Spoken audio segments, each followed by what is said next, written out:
One thing that's always bothered me about Power Apps is how dated and unmodern it can look out of the box. But at the same time, what makes Power Apps so great is it allows you to customize so many of its properties that you can really make some amazing looking apps. I'll show you how you can replace the default drop-down control within your form with a much nicer, dynamic pop-up selection window that will really improve the look and feel of your app, and most importantly, the user experience. So let's go.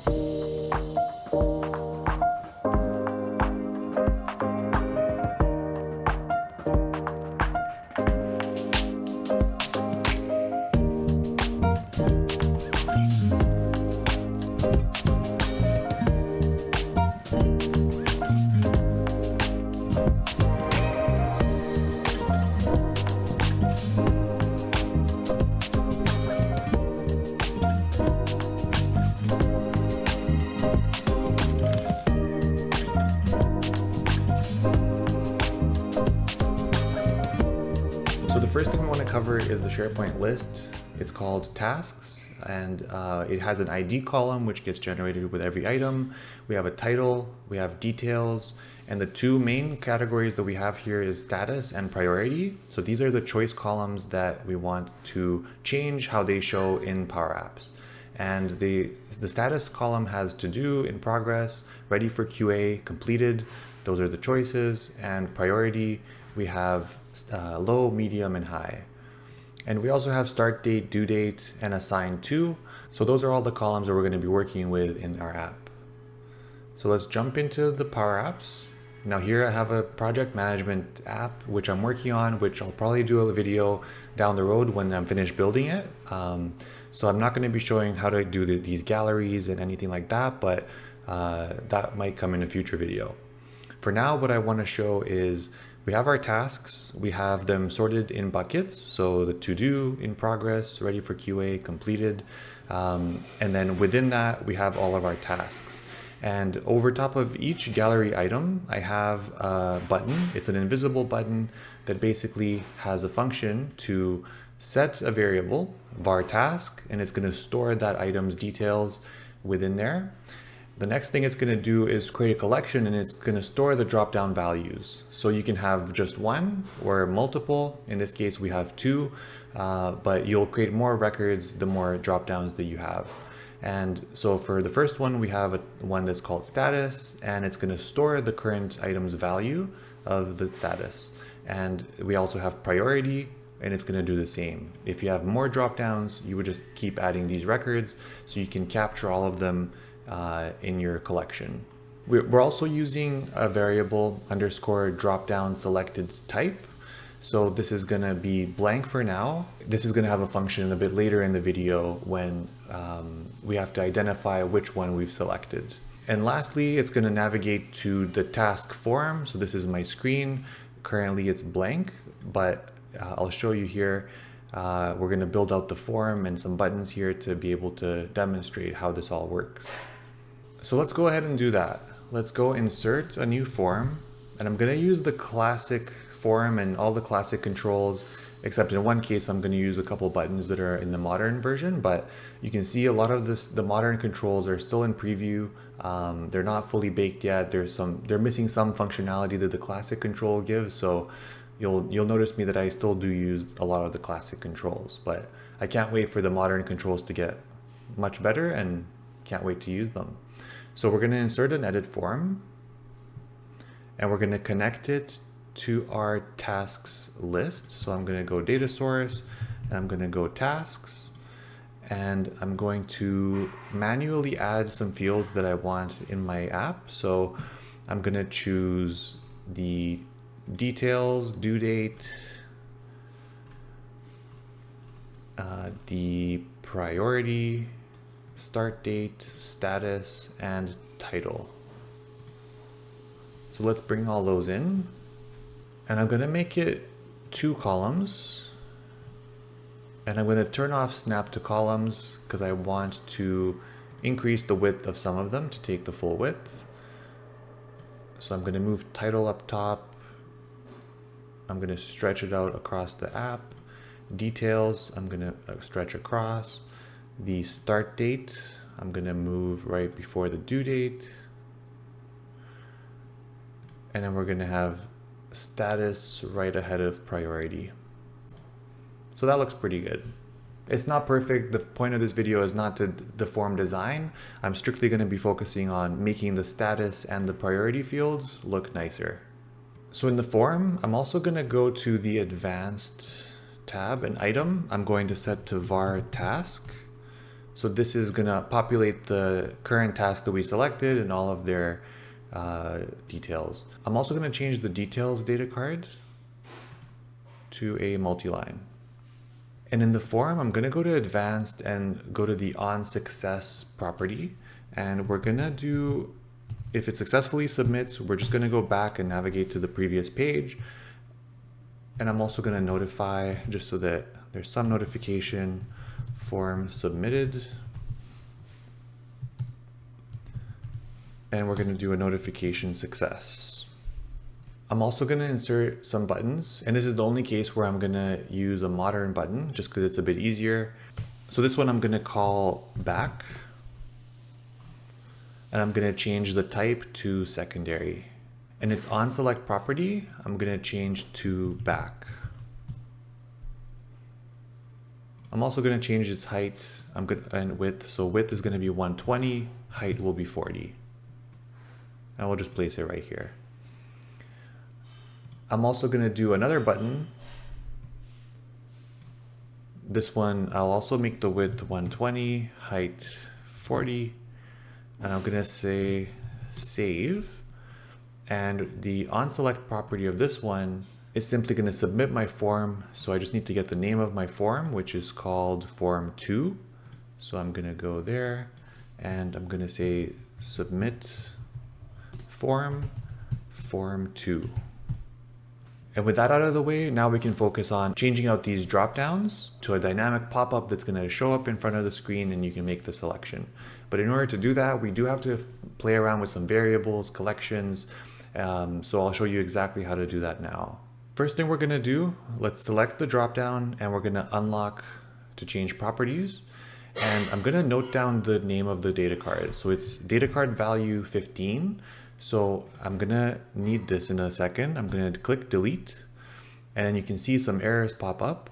The first one being here, if we go there, you'll see it's requiring the data card value 15's Y property and height property in order to set some values, but it's missing. So what we're going to do is insert a button, but this time it's going to be a classic button because it'll allow us to do some customizations that the modern button wouldn't be able to.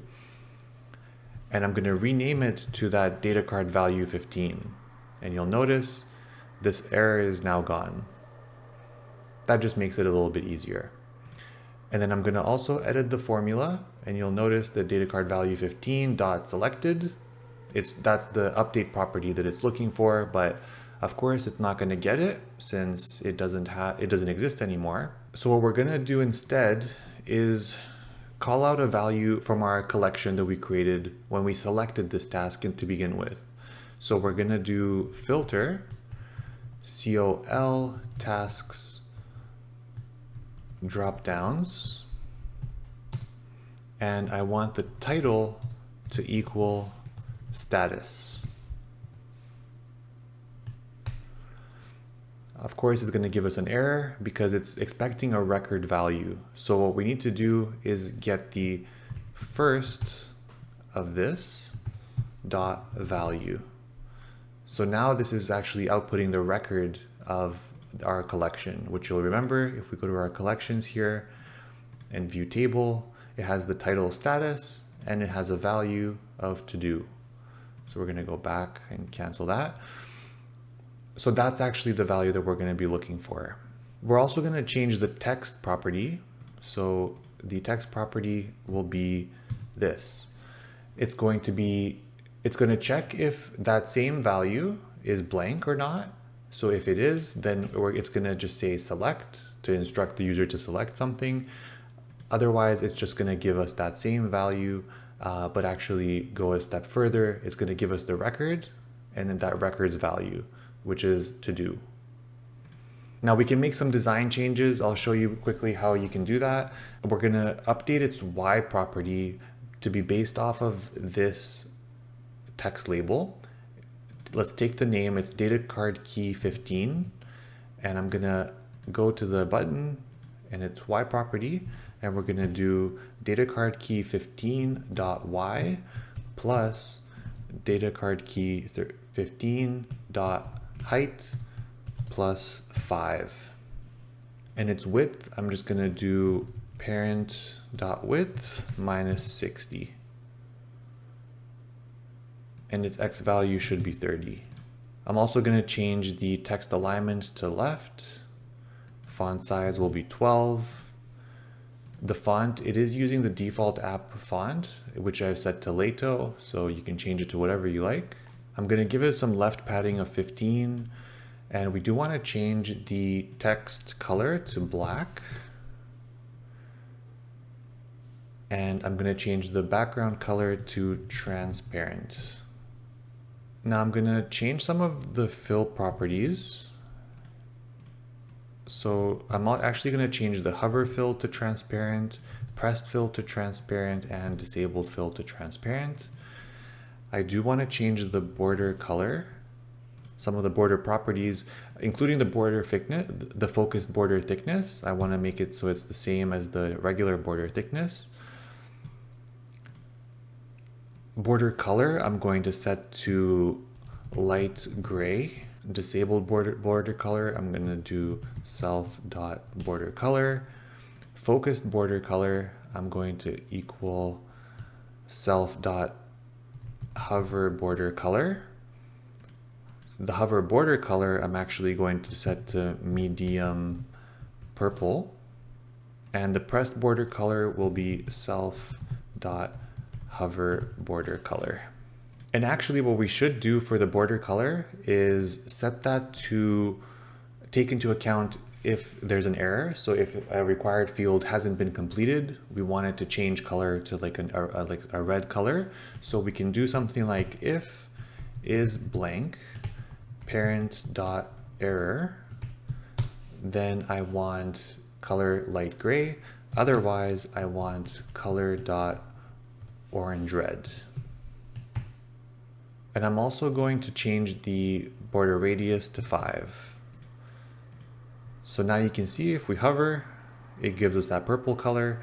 If we unhover, it goes back to the gray, but you'll notice the color actually changes to white on the font. So I'm gonna fix that by going on the hover color and making it black.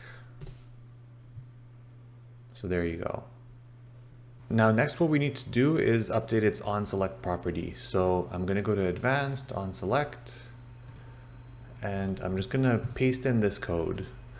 We're going to have a with function, and we're going to define a record within status, and this record is going to be this record here. It's going to search our collection with the title status, and it's going to store that record there. This way we only have to write it out once, and we can plug it into various components within this formula. So that's why we're doing it inside a with function. So now that we've defined that, we have an if statement. So if the status is blank, so if that record doesn't contain any value, then we're gonna set the following variables. Underscore dropdown items, we're gonna define as the choices of our choice column from SharePoint, so the status column. We're also going to do underscore dropdown selected to blank. Since there is no value, we're going to update that value to blank. The underscore dropdown selected type will be title status, value status, and underscore dropdown title will be status. So this is going to be important for the header of your pop-up. You can change it based on this. And underscore dropdown visible is going to equal to true. So this is just going to be the visible property for our component that we're going to build out a little bit later. In the case that there is a value in our collection, it's going to be basically the same thing, but the only difference is we're going to update the underscore dropdown selected to that same value. Otherwise, everything else is the same. And so that's pretty much it. If you only have one dropdown that you want to update, you can stop there. In my case, I have two, and I do want to show an example of it working for two different dropdowns. So we're going to do something similar with the priority. and we're gonna utilize this one. We're just gonna copy that. But so the way we're gonna do this, we're gonna again highlight and unlock this data card.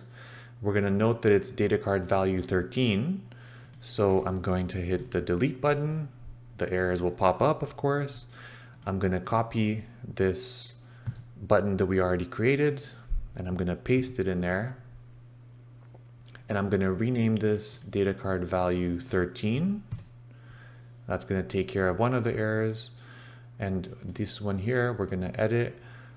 It doesn't have a drop-down selected. And so we're gonna take the update property from the status data card, and we're gonna go to the priority, paste that in. Of course, we don't want to show the status value. We wanna show the priority value. And the text, we're gonna also change, replace status with priority.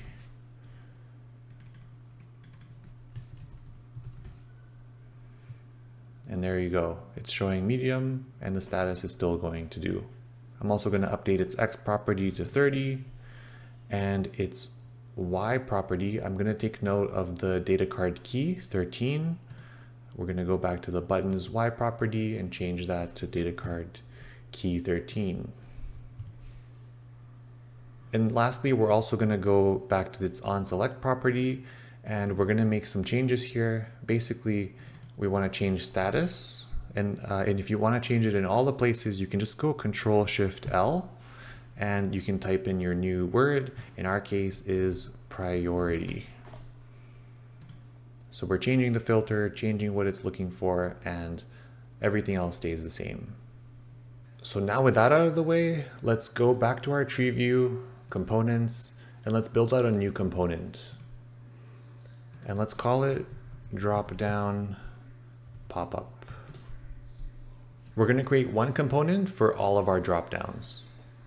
So first, we're going to make sure we turn on access app scope in order for the variables and everything else to pass through our component. The size for the width, I'm going to set it to app.width. Height will be app.height. And the fill property will be 0, 0, 0, 0.11. So that's going to be a transparent color, but a little bit darker. And we're going to create some new custom properties. The first is going to be for our pop-up title. So I'm just going to name it title.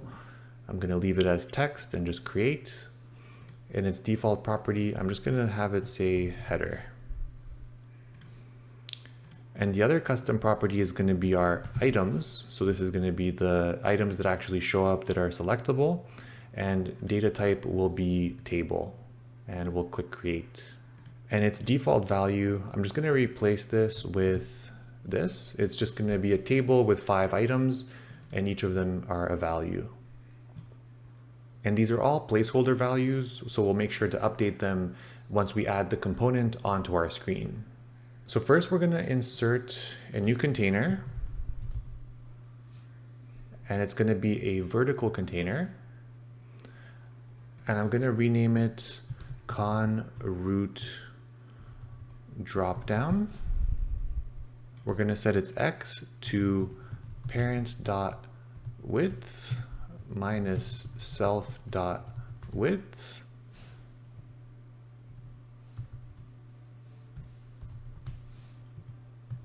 Divided by 2. And we're going to do similar for the y property, except instead of width, it's going to be height.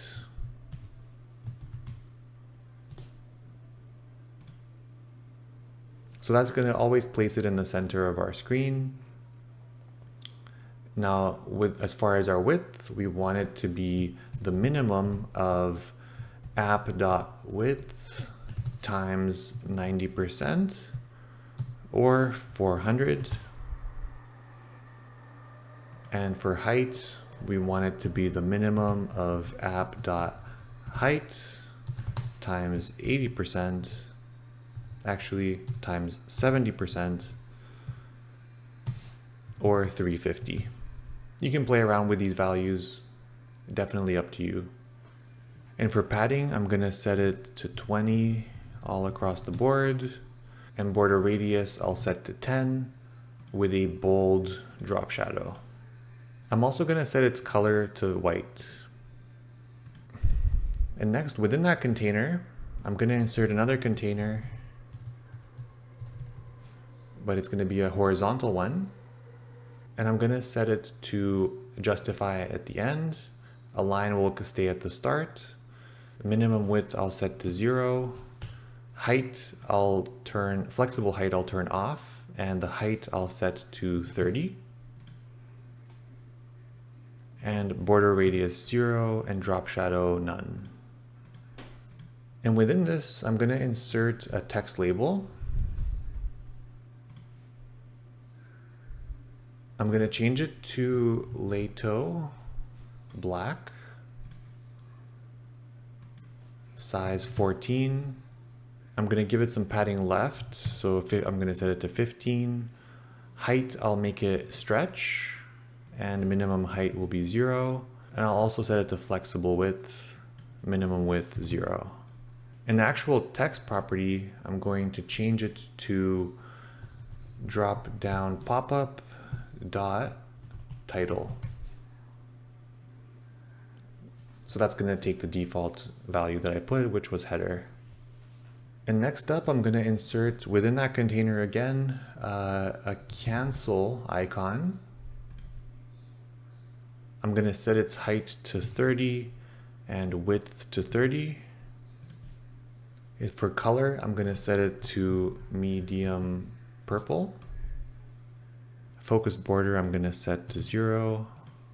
And on its onSelect property, I'm going to set it to set underscore drop down visible to false. Now within conroot, I'm going to insert a gallery, a blank vertical gallery, and I'm going to rename it gal drop down items. And I'm going to change its minimum width to 0, minimum height to 0. The template size, I'm going to say 40. Template padding will be 10. And show scroll bar will be no. We're also going to update its delay item loading property to false. Now within this gallery, I'm going to click the edit button and I'm going to insert a container.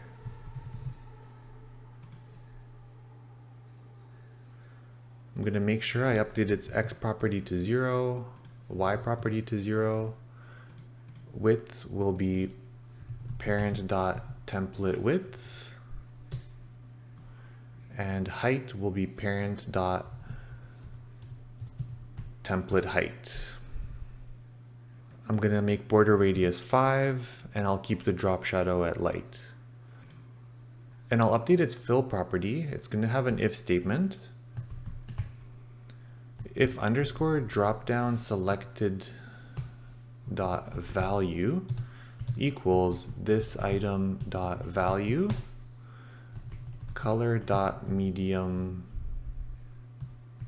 purple, otherwise color fade, color dot light gray 80%.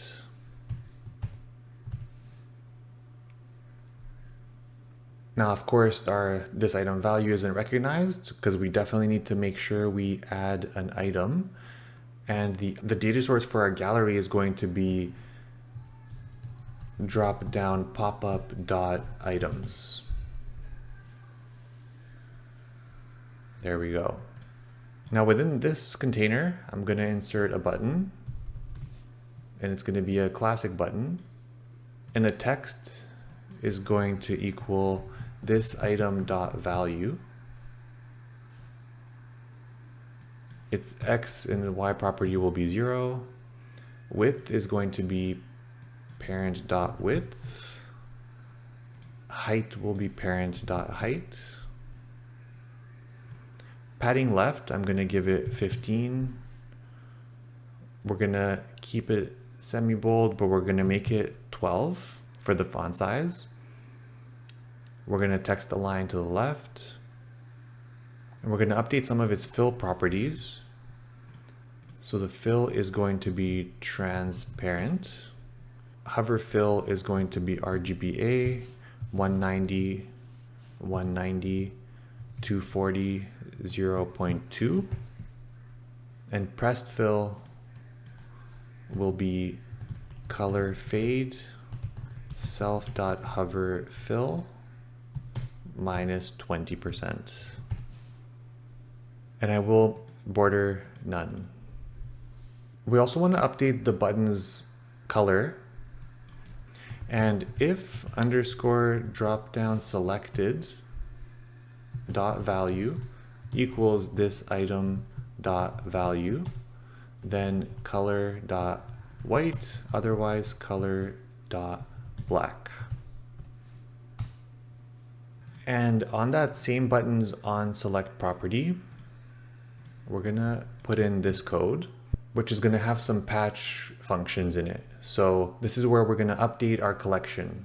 So if this item dot value equals the selected value, then we're gonna look up the item in the collection where the title equals the drop-down selected type dot title, and it's gonna update the value to blank. So this is so if they want to clear the selected item, if they select it again, it's gonna automatically update it to blank. And at the end, it's gonna set the drop-down visible property to false.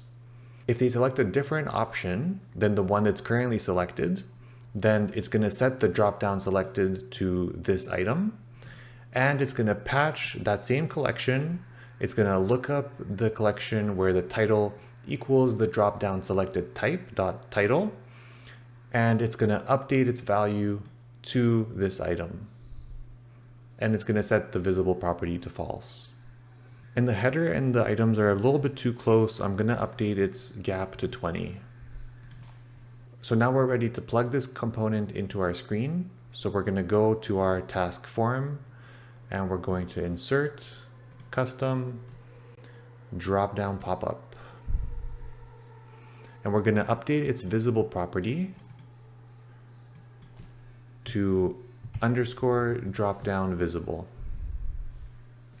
And there's a couple more things we need to update. So the title property is going to be underscore drop-down title. And the items, instead of being hard-coded, they're going to be defined by drop-down items variable. And now let's test it out. So we'll hit the play button and we can click the to-do and it pops up. So now we have the status, so that's the title. We have the default selected value, which is to do. We can change that to in progress. It's going to update that. And if we click it again, if you click that selected value, it's going to unselect it. And so everything is working as it's expected. And priority, same thing. It's going to automatically adjust the options. It's going to select the default value. We can set it to high. All of it works in the same way. So now if we hit the save button, it should now save.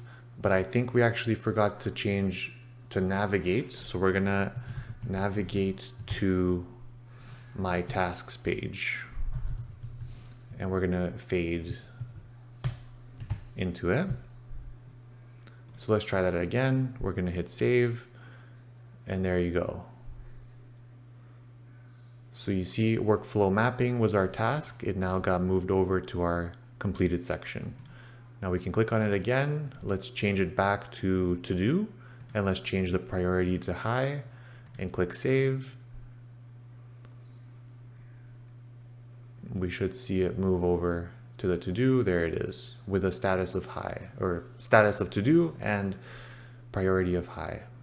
And that's it. We now have a much nicer looking selection window than the default drop-downs offered in Power Apps.